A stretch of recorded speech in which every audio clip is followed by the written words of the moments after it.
when the president, or before the president took office, the CFPB finalized a rule that would have removed almost $50 billion in medical debt from the credit reports of tens of millions of Americans. Debt, which, by the way, is often incorrect. But Director Vought, within months of your taking office, the CFPB reversed itself.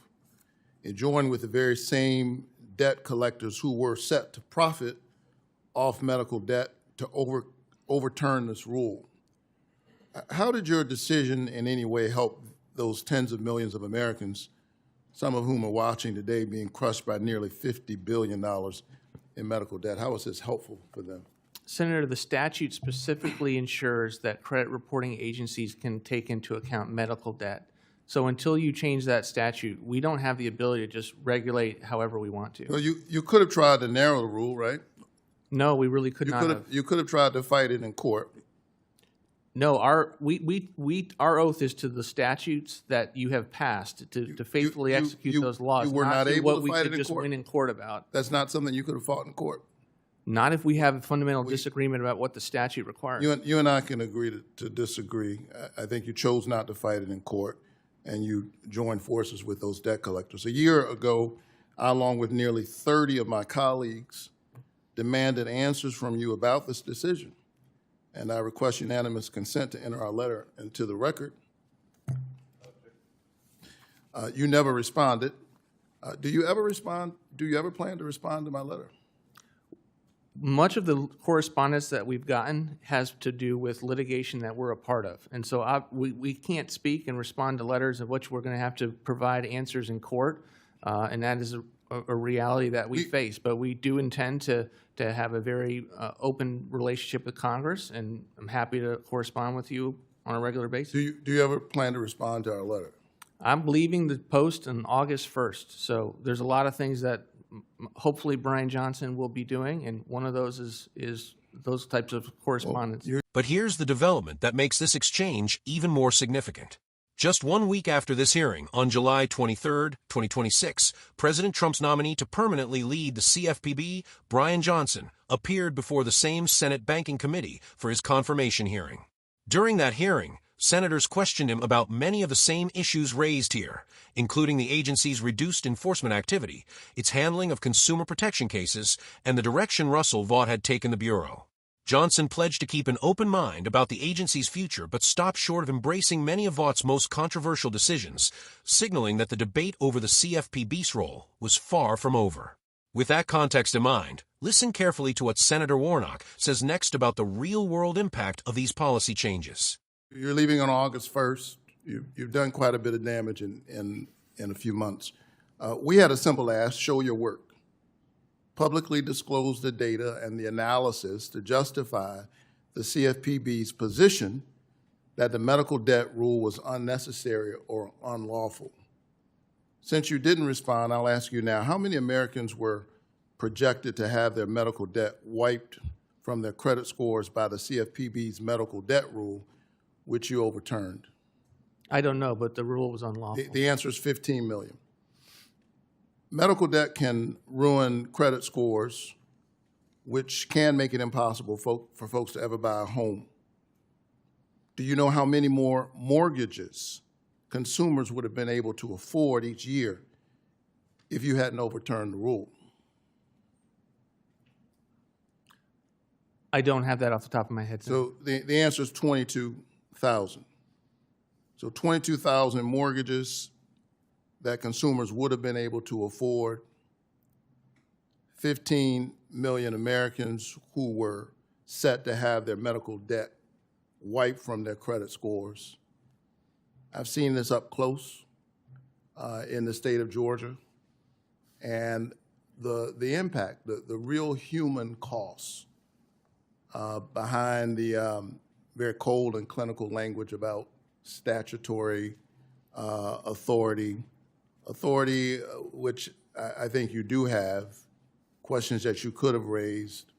CFPB, by its nature, is advocating for everyday consumers, and I don't see how any of your actions suggest that you've been advocating for the people that I represent. It seems to me that this shouldn't be a partisan issue. People on both sides of the aisle know that medical emergencies can happen to anybody. They can happen to anyone. We've seen that up close in this very body over the last few weeks. But thanks to you, there are now families who cannot buy a house, they're hounded by debt collectors, and they're denied business loans, all because they got sick. Director Vought, you've spent the last 18 months decimating the CFPB and its consumer protections, and I think families across America will be that better off when you're gone. I'd like a response to my letter. Thank you. In the days that followed, the future of the Consumer Financial Protection Bureau remained at the center of congressional debate. On July 23, 2026, President Trump's nominee to permanently lead the CFPB, Brian Johnson, testified before the Senate Banking Committee, where lawmakers from both parties pressed him about the agency's direction after Vaught's tenure. Johnson said he would approach the Bureau with an open mind and described his goal as reforming the agency rather than eliminating it outright, although many senators continued questioning whether the CFPB had been weakened under Vaught's leadership. The policy dispute also continued beyond this hearing. Earlier in 2026, Senate Republicans blocked Democratic efforts to reverse several Trump-era CFPB policy changes, including actions related to medical debt reporting and other consumer protection rules. Those votes demonstrated that the disagreement over how aggressively the Bureau should regulate financial institutions remained an active issue in Congress rather than a debate confined to a single hearing. Against that backdrop, Senator Raphael Warnock focused on one issue that directly affects millions of Americans: medical debt. Instead of beginning with legal arguments or regulatory authority, Warnock started with a simple question that almost anyone could relate to: whether Director Vought had ever known someone who experienced a medical emergency or struggled with medical debt. That approach immediately shifted the discussion away from government procedure and toward the human consequences of financial hardship.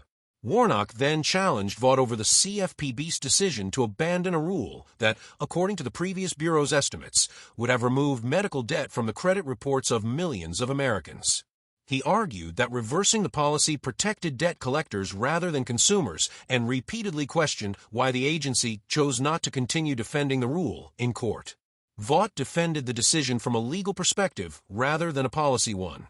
Throughout the exchange, he maintained that the Bureau's authority is defined by federal statute and argued that the rule exceeded what the law allowed.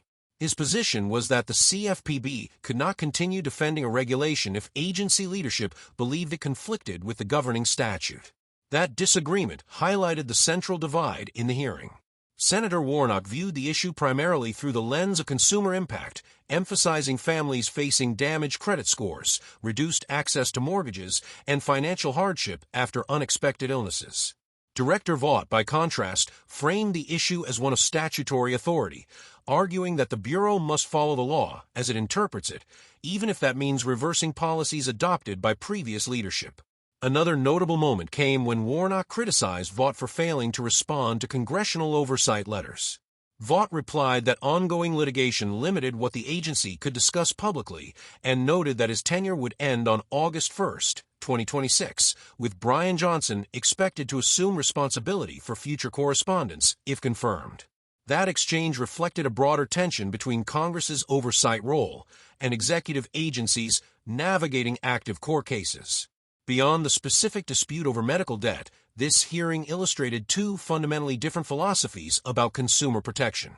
One side argued that the CFPB should use every available legal tool to shield consumers from long-term financial harm, particularly when medical emergencies are involved. The other argued that consumer protection must remain firmly within the limits established by Congress, even if that means scaling back regulations that previous administrations considered beneficial. Whatever position viewers take, the discussion underscored how decisions made inside federal agencies can have consequences extending far beyond Washington. Changes to credit reporting rules, enforcement priorities, and regulatory interpretations can influence access to mortgages, small business loans, and other financial opportunities for millions of Americans. What do you think? Should the CFPB have continued defending the medical debt rule because of its potential benefits for consumers, or was Director Vought right to argue that the agency must reverse any policy it believes exceeds its legal authority? Share your thoughts respectfully in the comments below. If you enjoy in-depth coverage of congressional hearings with verified updates, balanced analysis, and the broader context behind today's biggest policy debates, subscribe to the channel, like this video, and share it with others who follow U.S. politics. Your support helps us continue bringing comprehensive coverage of the hearings that shape national policy.